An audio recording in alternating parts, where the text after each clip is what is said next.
ਅੱਜ ਪੰਜਾਬ ਦੇ ਸਾਹਮਣੇ ਜੋ ਬਹੁਤ ਹੀ ਔਖੀ ਘੜੀ ਆਈ ਖੜੀ ਹੈ, ਉਹਨੂੰ ਲੈ ਕੇ ਕੈਪਟਨ ਸਾਹਿਬ ਨੇ ਸਾਰੇ ਆਪਣੇ ਕੈਬਨਿਟ ਮਿਨਿਸਟਰਸ ਦੇ ਨਾਲ ਤੇ ਬਤੌਰ ਪੀਸੀਸੀ ਪ੍ਰੈਜ਼ੀਡੈਂਟ ਅਸੀਂ ਬੈਠ ਕੇ ਜਿਹੜੇ ਇਸ ਮਸਲੇ ਤੇ ਚਰਚਾ ਕੀਤੀ ਹੈ, ਉਹ ਲੋਕਾਂ ਦੇ ਸਾਹਮਣੇ ਰੱਖਣਾ ਬਹੁਤ ਜ਼ਰੂਰੀ ਹੈ। ਅੱਜ ਜਿਹੜੇ ਹਾਲਾਤ ਹੈ, ਜਿੱਥੇ ਸਾਰੇ ਦੇਸ਼ ਦੇ ਅੰਦਰ ਬੇਕਾਬੂ ਹੋ ਚੁੱਕੇ ਹੈ, ਉਸੇ ਕਿਸਮ ਦੇ ਬਹੁਤ ਹੀ ਖੌਫਨਾਕ ਹਾਲਾਤ ਪੰਜਾਬ ਦੇ ਅੰਦਰ ਬਣਦੇ ਜਾ ਰਹੇ ਹੈ। ਇਸ ਗੱਲ ਦਾ ਅੰਦਾਜ਼ਾ ਤੁਸੀਂ ਇਸ ਗੱਲ ਤੋਂ ਲਾ ਸਕਦੇ ਹੋ ਵੀ ਅੱਜ ਦੇ ਦਿਨ ਪੰਜਾਬ ਦੇ ਜਿੰਨੇ ਸਾਡੇ ਕੋਲ ਮਰੀਜ਼ ਜਿਹੜੇ ਪੋਜ਼ਿਟਿਵ ਆਏ ਹੋਏ ਹੈ, ਉਹਨਾਂ ਵਾਸਤੇ 250 ਤੋਂ ਲੈ ਕੇ 300 ਟਨ ਆਕਸੀਜਨ ਦੀ ਲੋੜ ਹੈ। ਕੇਂਦਰ ਸਰਕਾਰ ਨੇ ਸਾਨੂੰ 103 ਟਨ ਆਕਸੀਜਨ ਅਲਾਟ ਕੀਤੀ ਹੈ।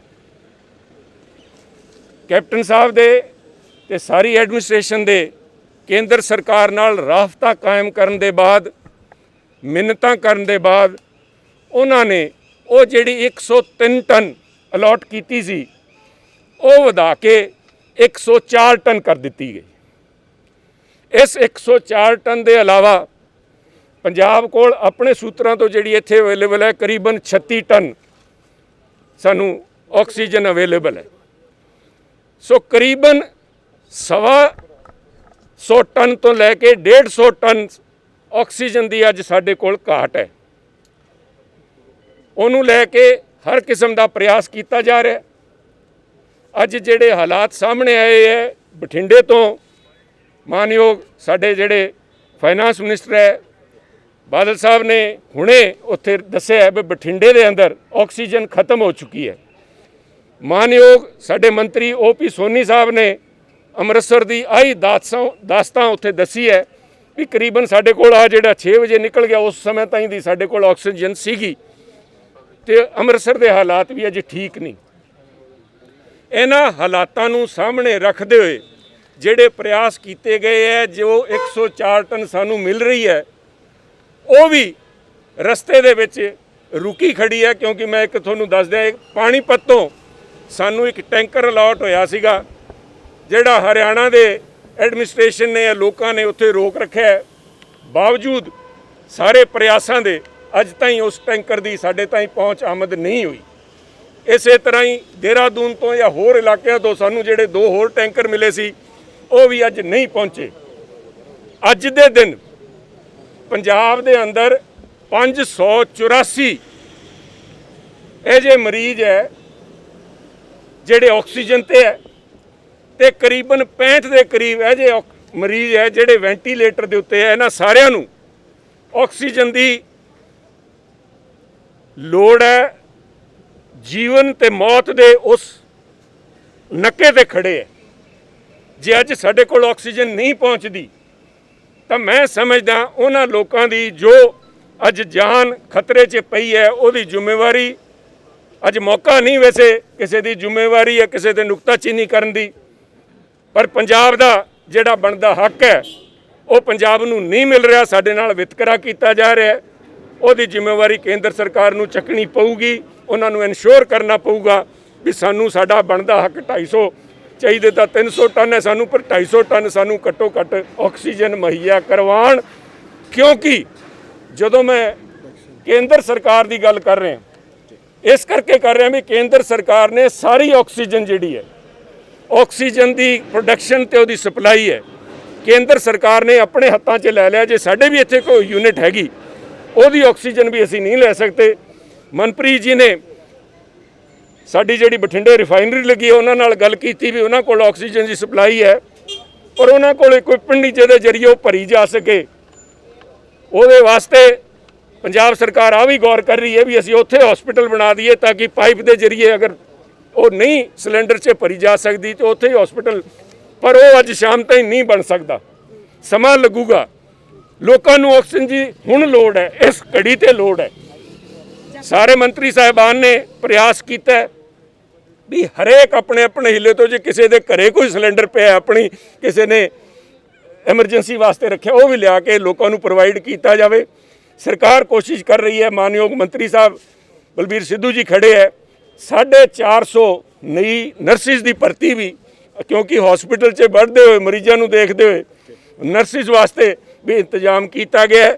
ਹਰ ਸੰਭਵ ਪ੍ਰयास ਕੀਤਾ ਜਾ ਰਿਹਾ ਹੈ ਪੰਜਾਬ ਸਰਕਾਰ ਦੀ ਤਰਫੋਂ ਵੀ ਇਹਨਾਂ ਨੂੰ ਹਰ ਹੀਲਾ ਕੀਤਾ ਜਾਵੇ ਤਾਂ ਕਿ ਇਹ ਬੇਸ਼ਕੀਮਤੀ ਜਾਨਾਂ ਪੰਜਾਬ ਦੀਆਂ ਬਚਾਈਆਂ ਜਾ ਸਕਣ।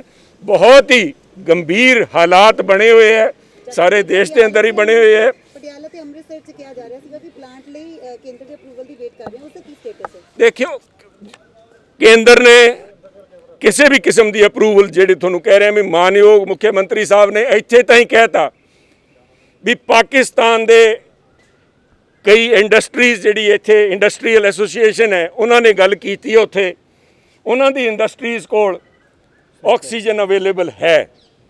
ਕੈਪਟਨ ਸਾਹਿਬ ਨੇ ਹੋਮ ਮਿਨਿਸਟਰੀ ਦੇ ਅੰਦਰ, ਸਾਡੇ ਚੀਫ ਸੈਕਟਰੀ ਸਾਹਿਬਾਂ ਨੇ ਹੋਮ ਸੈਕਟਰੀ ਦੇ ਨਾਲ, ਫੋਰਨ ਮਿਨਿਸਟਰੀ 'ਚ ਕੰਸਰਨਡ ਮਿਨਿਸਟਰੀਜ਼ ਨਾਲ ਗੱਲ ਕੀਤੀ ਹੈ ਵੀ ਸਾਨੂੰ ਪਰਮਿਸ਼ਨ ਦਿੱਤੀ ਜਾਵੇ। ਪੰਜਾਬ ਸਰਕਾਰ ਪੈਸਾ ਦੇ ਦੂਗੀ, ਪਰੰਤੂ ਸਾਨੂੰ ਉਹ ਪਰਮਿਸ਼ਨ ਵੀ ਨਹੀਂ ਮਿਲ ਰਹੀ। ਨਾਲ ਹੀ ਜਿਸ ਤਰ੍ਹਾਂ ਤੁਸੀਂ ਕੇਂਦਰ ਸਰਕਾਰ ਦੀ ਪਰਮਿਸ਼ਨ ਦੀ ਗੱਲ ਕੀਤੀ ਹੈ, ਅੰਮ੍ਰਿਤਸਰ ਦੇ ਅੰਦਰ ਕੁਆਲਿਟੀ ਨਾਮ ਤੋਂ ਇੱਕ ਕੰਪਨੀ ਹੈ ਜਿਹਦੇ ਕੋਲ ਜਿਹੜਾ ਅੱਜ ਟੀਕੇ ਦੀ ਬਹੁਤ ਮਾਰਾਮਾਰੀ ਹੋ ਰਹੀ ਹੈ, ਰੈਮਡੀਸਿਵੀਰ, ਉਹਨਾਂ ਕੋਲ ਕਰੀਬਨ 50,000 ਇੰਜੈਕਸ਼ਨ ਪਏ ਨੇ। ਪਰ ਪਹਿਲਾਂ ਕਿਉਂਕਿ ਉਹ ਸਿਰਫ ਐਕਸਪੋਰਟ ਵਾਸਤੇ ਪ੍ਰੋਡਕਸ਼ਨ ਉਹਦੀ ਕੀਤੀ ਗਈ ਸੀ, ਤੇ ਹੁਣ ਉਹ ਜਿਹੜੀ ਕੰਪਨੀ ਹੈ ਮੁਫਤ ਦੇਣ ਨੂੰ ਤਿਆਰ ਬੈਠੀ ਹੈ, ਪਰੰਤੂ ਕੇਂਦਰ ਉਹਦੀ ਵੀ ਪਰਮਿਸ਼ਨ ਨਹੀਂ ਦੇ ਰਹੀ। ਪਰ ਉਹ ਇੰਜੈਕਸ਼ਨ ਇੰਨਾ ਕ੍ਰਿਟੀਕਲ ਨਹੀਂ ਜਿੰਨਾ ਆਕਸੀਜਨ ਹੈ। ਅੱਜ ਆਕਸੀਜਨ ਦੀ ਮਾਰਾਮਾਰੀ ਦੇ ਵਿੱਚ ਕੇਂਦਰ ਸਰਕਾਰ ਨੂੰ ਮੈਂ ਵੀ ਹੱਥ ਜੋੜ ਕੇ ਪਾਰਟੀ ਕਨਿਓ ਅਪੀਲ ਕਰਦਾ, ਸਾਰੇ ਪੰਜਾਬੀ ਅੱਜ ਕੇਂਦਰ ਸਰਕਾਰ ਕਨੀ ਦੇਖ ਰਹੇ ਹੈ ਵੀ ਪੰਜਾਬ ਦੇ ਨਾਲ ਇਸ ਕਿਸਮ ਦਾ ਵਿਤਕਰਾ ਨਾ ਕੀਤਾ ਜਾਵੇ। ਪਟਿਆਲਾ ਦੇ ਰਜਿੰਦਰਾ ਹਸਪੀਟਲ ਦੇ ਵਿੱਚ ਵੀ ਪਿਛਲੇ 24 ਘੰਟੇ ਦੇ ਵਿੱਚ 31 ਮੌਤਾਂ ਹੋਈਆਂ ਨੇ, ਉਹਦੇ ਪਿੱਛੇ ਕੀ ਕਾਰਨ ਹੈ? ਦੇਖੋ, ਕਾਰਨ ਵਗੈਰਾ ਦੇਖੇ ਜਾਣਗੇ, ਪਰ ਅੱਜ ਦੇ ਦਿਨ ਮੇਰਾ ਮੰਨਣਾ ਹੈ ਵੀ ਅੱਜ ਆਕਸੀਜਨ ਦੀ ਘਾਟ ਨਾਲ ਅਗਰ ਕੋਈ ਵੀ ਡੈਥ ਹੁੰਦੀ ਹੈ ਉਹ ਬਹੁਤ ਹੀ ਮੰਦਭਾਗੀ ਹੋਊਗੀ, ਕਿਉਂਕਿ ਕਰੋਨਾ ਵਾਇਰਸ ਇੱਕ ਹੋਰ ਗੱਲ ਹੈ, ਪਰ ਸਰਕਾਰ ਦੀ ਕਮਜ਼ੋਰੀਆਂ ਕਰਕੇ, ਕੇਂਦਰ ਸਰਕਾਰ ਦੀ ਉਹਨਾਂ ਦੀ ਗਲਤ ਨੀਤੀਆਂ ਕਰਕੇ, ਜੇ ਆਪਾਂ ਹਿੰਦੁਸਤਾਨ ਦੇ ਲੋਕਾਂ ਨੂੰ, ਹਿੰਦੁਸਤਾਨ ਦੀ ਸਰਕਾਰ ਆਕਸੀਜਨ ਨਹੀਂ ਮੁਹੱਈਆ ਕਰਾ ਸਕਦੀ ਤਾਂ ਹੋਰ ਅਸੀਂ ਕੀ ਤਵੱਕੋ ਰੱਖ ਸਕਦੇ ਹਾਂ? ਇਹ ਜਿਹੜੇ ਨੌਨ ਬੀਜੇਪੀ ਗਵਰਨਮੈਂਟ ਜਿੱਥੇ ਉੱਥੇ ਹੀ ਵਿਤਕਰਾ ਹੋ ਰਿਹਾ ਕਿ ਸਭ ਮੈਂ ਪੰਜਾਬ ਦੀ ਗੱਲ ਕਰ ਸਕਦਾ। ਅੱਜ ਪੰਜਾਬ ਦੇ ਜਿਹੜੇ ਹਾਲਾਤ ਹੈ, ਨੌਨ ਬੀਜੇਪੀ ਰੂਲਡ ਸਟੇਟਸ ਦਾ ਤੁਹਾਨੂੰ ਦੱਸਦੇ ਹਾਂ। ਰਾਜਸਥਾਨ ਦੇ ਕੋਲ 20,000 ਰੈਮਡੀਸਿਵੀਰ ਇੰਜੈਕਸ਼ਨ ਪਏ ਸੀਗੇ, ਉਹਨਾਂ ਕੋਲ ਸਟਾਕ 'ਚ ਸੀਗੇ। ਇੱਕ ਟੈਲੀਫੋਨ ਦੇ ਉੱਤੇ ਮਾਨਯੋਗ ਚੀਫ ਮਿਨਿਸਟਰ ਦੇ ਗਹਿਲੋਤ ਸਾਹਿਬ ਨੇ ਉਹ ਸਾਡੇ ਕੋਲ 20,000 ਇੰਜੈਕਸ਼ਨ ਭੇਜਤੇ, ਜਿਹੜਾ ਕਿ ਅੱਜ ਸਾਡੇ ਹਸਪੀਟਲਸ ਦੇ ਅੰਦਰ ਅਸੀਂ ਲੋਕਾਂ ਨੂੰ ਪ੍ਰੋਵਾਈਡ ਕਰ ਰਹੇ ਹਾਂ। ਇਸ ਕਿਸਮ ਦੀ ਕੋਆਪਰੇਟਿਵ ਸਪਿਰਿਟ ਚਾਹੀਦੀ ਹੈ, ਜਿੱਥੇ ਪੰਜਾਬੀ ਇਸ ਗੱਲੋਂ ਜਾਣੇ ਜਾਂਦੇ ਹੈ ਵੀ ਹਰੇਕ ਦੇਸ਼ ਦੇ ਉੱਤੇ ਜਦੋਂ ਵੀ ਕਦੀ ਭੀੜ ਪਈ ਹੈ, ਪੰਜਾਬੀਆਂ ਨੇ ਜਾ ਕੇ ਹਰ ਸੰਭਵ ਪ੍ਰयास ਕੀਤਾ ਹੈ। ਅੱਜ ਸਾਡੀ ਤਵੱਕੋ ਵੀ ਕੇਂਦਰ ਸਰਕਾਰ ਤੋਂ ਹੈ ਵੀ ਉਸ ਭਾਵਨਾ ਨੂੰ ਮੱਦੇਨਜ਼ਰ ਰੱਖ ਕੇ ਅੱਜ ਪੰਜਾਬ ਦੀ ਮਦਦ ਵਾਸਤੇ ਕੇਂਦਰ ਸਰਕਾਰ ਆਵੇ। ਸਾਡਾ ਬਣਦਾ ਹੱਕ ਮੰਗੀ ਜਾਂਦੇ ਆ, ਕਿਉਂਕਿ ਜਾਨ ਚਾਹੇ ਉਹ ਬੰਗਾਲ 'ਚ ਜਾਂਦੀ ਹੈ, ਚਾਹੇ ਦਿੱਲੀ 'ਚ ਜਾਂਦੀ ਹੈ ਉਹ ਹਿੰਦੁਸਤਾਨੀ, ਉਹਨਾਂ ਦਾ ਵੀ ਹੱਕ ਬਣਦਾ ਹੈ, ਪਰ ਸਾਡਾ ਹੱਕ ਸਾਨੂੰ ਮਿਲਣਾ ਚਾਹੀਦਾ। ਹਰਿਆਣੇ ਨੇ ਜਿਹੜੀ ਆਕਸੀਜਨ ਰੋਕੀ ਉਹਨੂੰ ਲੈ ਕੇ ਕੀ ਕੀਤਾ ਜਾ ਰਿਹਾ? ਐਸਆਈਟੀਜ਼ ਦੇ ਮਾਮਲੇ ਤੇ ਦੇਖੋ, ਉਹਦੇ ਮਸਲੇ ਤੇ ਇੱਕ ਅਸੀਂ ਅੱਜ ਰੈਜ਼ੋਲੂਸ਼ਨ ਪਾਸ ਕੀਤਾ ਹੈ, ਉਹ ਰੈਜ਼ੋਲੂਸ਼ਨ ਦੀ ਕਾਪੀਜ਼ ਮੈਂ ਸਾਰਿਆਂ ਨੂੰ ਤੁਹਾਨੂੰ ਦੇ ਦੂੰਗਾ।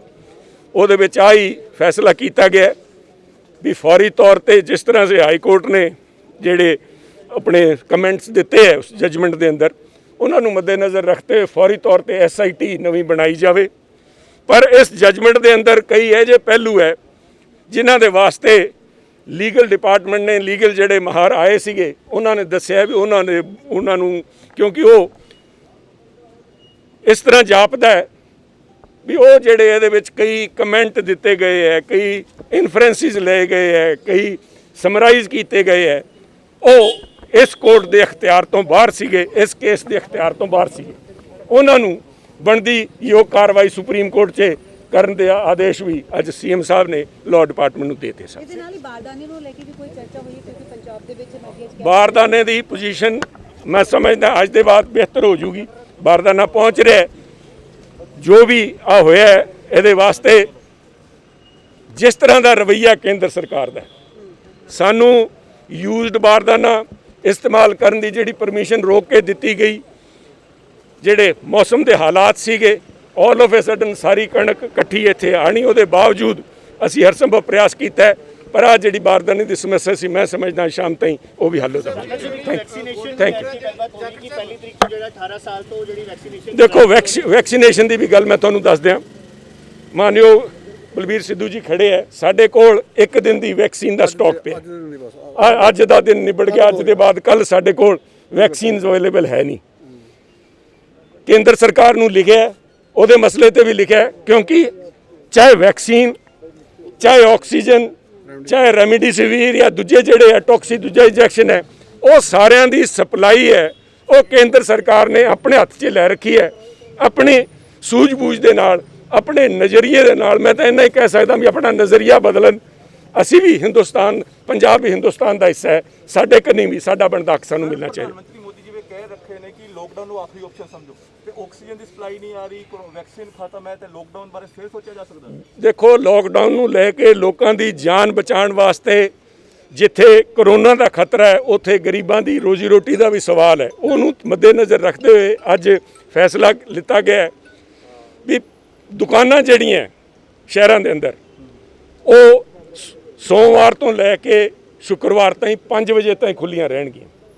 ਸ਼ਹਿਰ ਦੇ ਅੰਦਰ 6 ਵਜੇ ਤੋਂ ਕਰਫਿਊ ਲੱਗੂਗਾ, 6 ਵਜੇ ਤੋਂ ਲੈ ਕੇ ਸਵੇਰੇ 5 ਵਜੇ ਤਾਈਂ ਕਰਫਿਊ ਲੱਗੂਗਾ, ਤੇ ਜਿਹੜਾ ਵੀਕਐਂਡ ਸ਼ਨੀਵਾਰ ਐਤਵਾਰ ਦਾ ਕਰਫਿਊ ਸੀਗਾ ਉਹ ਜਾਰੀ ਰਹੂਗਾ, ਕਿਉਂਕਿ ਹਾਲਾਤ ਬੜੇ ਗੰਭੀਰ ਹੁੰਦੇ ਜਾ ਰਹੇ ਹੈ।